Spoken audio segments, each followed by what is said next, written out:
Hey, so today we're going to talk a little bit about cleaning your seeds and getting them ready for germination, so specifically palm tree seeds. So it's not often necessary to remove the fruit or pulp from the seeds.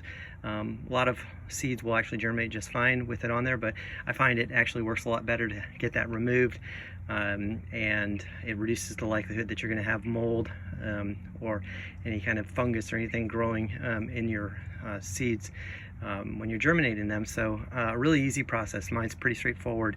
So what I've got here today is some Christmas tree palm seeds. So these came to me fresh from South Florida, and really it's a very easy process. Nothing really too scientific about it. So what I like to do is take the seeds and soak them in water for about 24 hours, which really does a good job of loosening up some of the pulp. The trick on that is actually soaking them in warm water. So here in Central Texas, I leave these outside in the sun, and it usually does a trick. It just makes it a little bit easier for the process. So again, these are all Christmas tree palm seeds.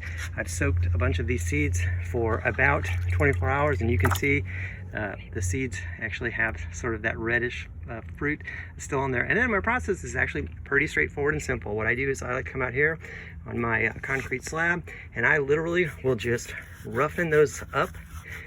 Just kind of use your hand and drag them up and down, kind of loosening up on the concrete. Takes just a little bit of effort, and essentially just rinse that off a little bit, and there you have it.